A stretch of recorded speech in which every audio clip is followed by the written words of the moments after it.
This Sunday, February 1st, will mark 5 years since the military retook control in Myanmar, also known as Burma, a coup that ended a brief period of more democratic rule, ousting elected leader Aung San Suu Kyi and setting off a bloody civil war. The military celebrated the anniversary by declaring a sweeping win for their political party in the country's three-phase general election, a vote widely denounced as a sham, marked by repression and with large parts of the population excluded from voting. The UN reported Friday that at least 170 civilians were killed by military airstrikes during that election period. Well, for some insight, we can speak to Mark Farmaner, director of the NGO Burma Campaign UK. Good morning, and thank you so much for taking the time to speak with us. Good morning. I was thinking you could perhaps start by giving us your overall feeling about this anniversary. The military has been back in control for half a decade now. What's your level of hope for the future of democracy in Burma?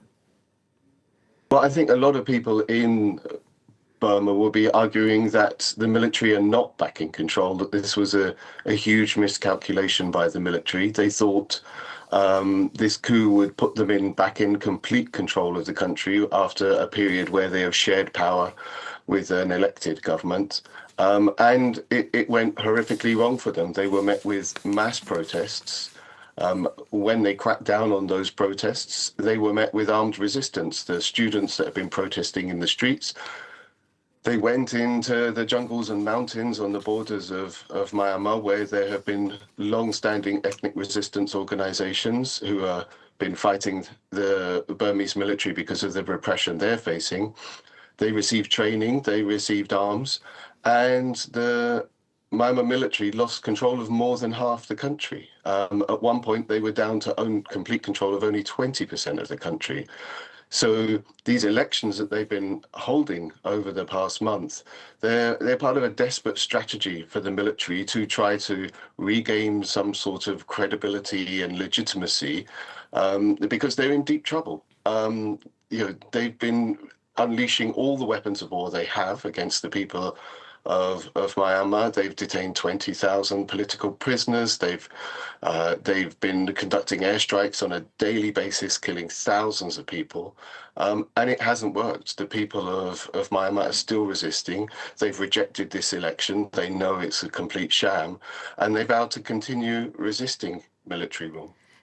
Can you talk a bit more about what that resistance looks like? I mean, is it a unified resistance, or is there sort of a danger of fracturing in the country? It's mixed. So there is a national unity government that was established partly by elected representatives from the 2020 election, and they have these People Defence forces across the country. Some of them are under their control, some of them are independent. And then you have long-standing ethnic armies, the Karen National Union, the Kachin Independence Organisation, and others who have been administering their own territories for a very long time and resisting military rule.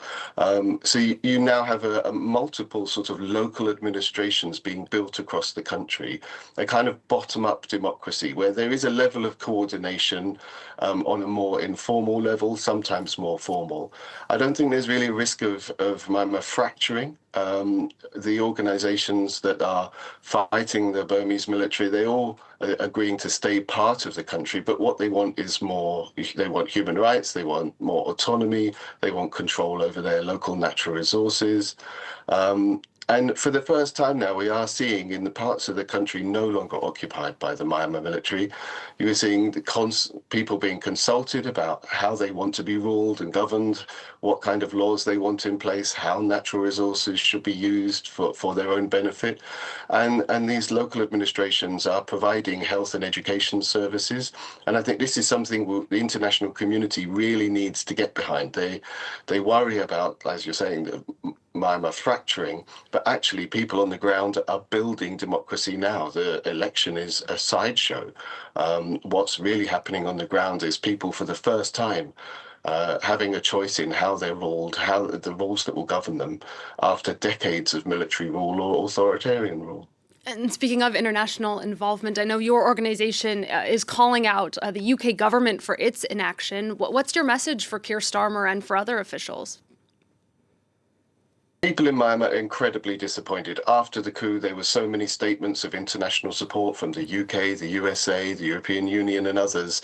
And initially, there was a response where Western countries were trying to stop the flow of arms and equipment, money to the Myanmar military. That's just stopped now. It's been more than a year since the UK or the EU imposed any sanctions targeting the Myanmar military.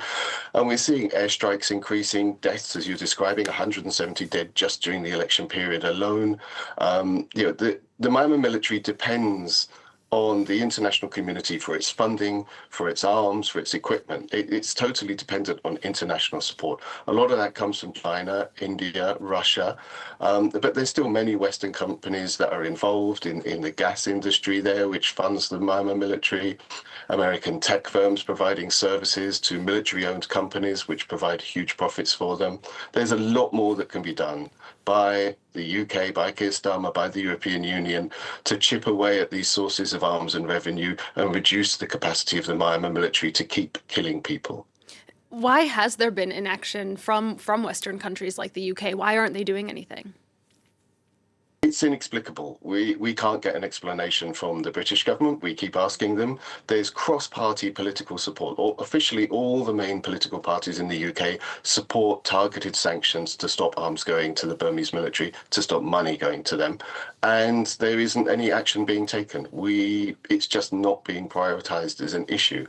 There's no significant impact on the economies of the EU or the UK if they did take these kind of actions. There's not any major investment or any risk to jobs in the EU or UK. It's just that it's what people in Myanmar are saying is it seems like they just can't be bothered. They just don't care.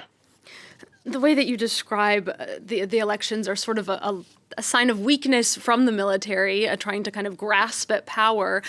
Do you think that it's going to be successful, that strategy could work out for them? Well, I think the risk, it's interesting to see they've made very little effort to make these elections credible to Western countries. It seems like they're counting on Russia, China, in particular, to keep propping them up and supporting them. But the danger is what happens when they form their new proxy governments, because what we saw after the sort of rigged elections that they held in 2010, a military-backed government came in, which had been rejected by Western countries. But they were very smart in sort of introducing superficial reforms. They released a lot of political prisoners, but left all the laws that can arrest them on the books. They gave diplomats and others visas to enter the country after a long period of restriction.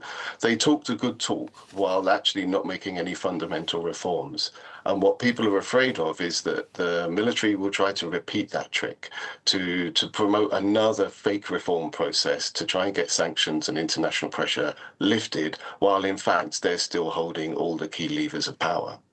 And so to prevent that from happening, what are you calling for? What would you say would be the best roadmap going forward?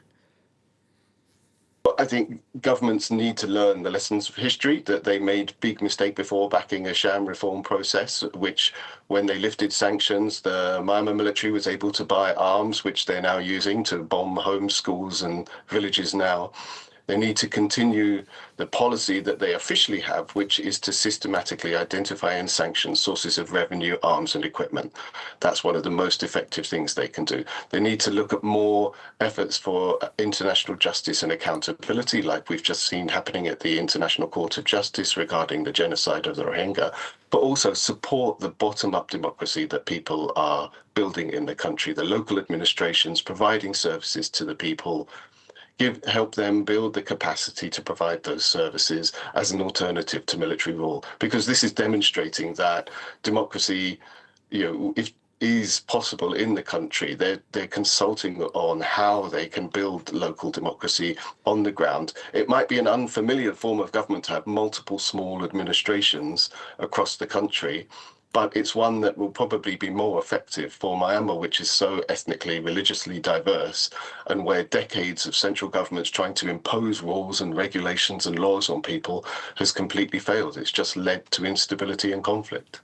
All right, Mark Farmaner, thank you again so much for bringing us your insight this morning.